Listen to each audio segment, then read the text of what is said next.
안녕하세요. 정신전문 간호사 한나입니다.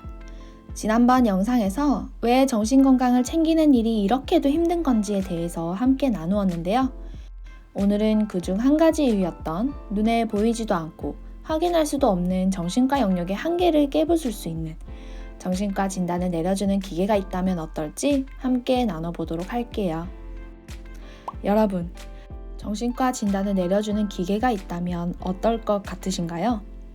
저는 이 기계가 생긴다면 정말 많은 분들에게 확성기를 가지고 와서라도 여기저기 알릴 거예요.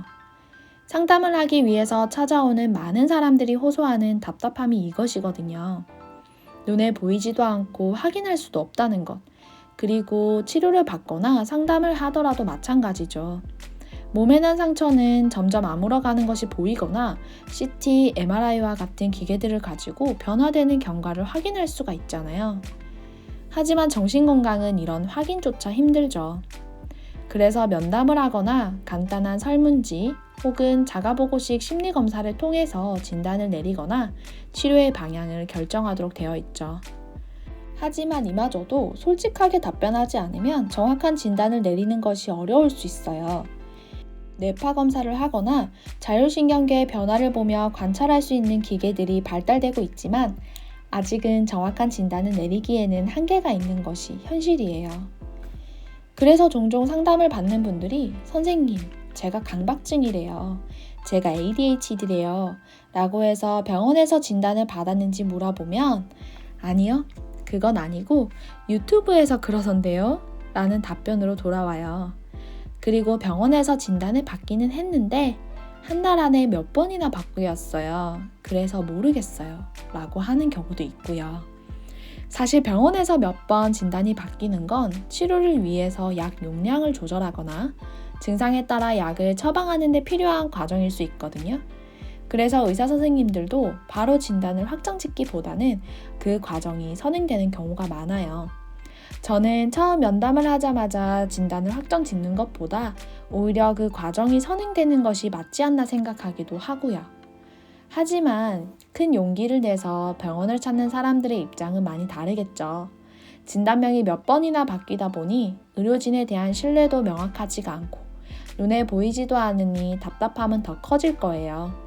기대했던 치료와 다르다고 실망을 하기도 하고 그 실망감에 다시는 정신과 치료를 받지 않으리 다짐하는 분들도 보았어요.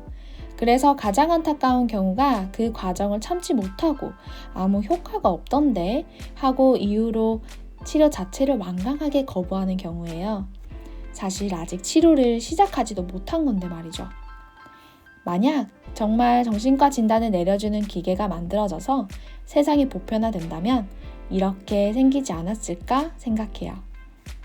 기계로 정확한 진단을 내릴 수 있다면 아마 신체 질환을 치료하듯이 정신질환도 각 프로토콜처럼 치료 지침이 정확히 정해질 수도 있을 거예요. 물론 경과를 지켜보면서 재발을 예방하기 위해 시간과 노력을 기울여야 하고 그 기간이 오래 걸릴 수도 있지만 앞으로의 치료와 경과의 과정을 예상할 수 있는 것과 예상할 수 없는 어둠을 지나는 건 마음부터가 다를 거라고 생각하거든요. 아직까지 많이 모호하고 그래서 답답한 영역이지만 정신건강에 대한 사람들의 관심이 증가될수록 그리고 더 필요하다고 인식하면 할수록 앞으로 조금씩 더 발전하지 않을까 생각해봐요. 신체 건강에 대한 관심이 증가함에 따라 의료 기술이 더욱 발전했듯이요. 그러니 우리 모두 정신건강에 대한 관심을 많이 줄 수 있어야겠죠? 그날이 오기를 함께 기다리며 우리는 우리가 할 수 있는 것들에 최선을 다해보았으면 해요. 캄캄하게 앞이 보이지 않는 어두운 터널을 지나느라 많이 지칠 수 있어요. 그럼에도 오늘도 살아주어서, 싸워주어서 고마워요. 당신의 걸음을 응원할게요. 그럼 또 함께 나눌 수 있는 주제를 가지고 찾아올게요. 구독, 좋아요, 알람 설정 잊지 마시고요. 또 만나요.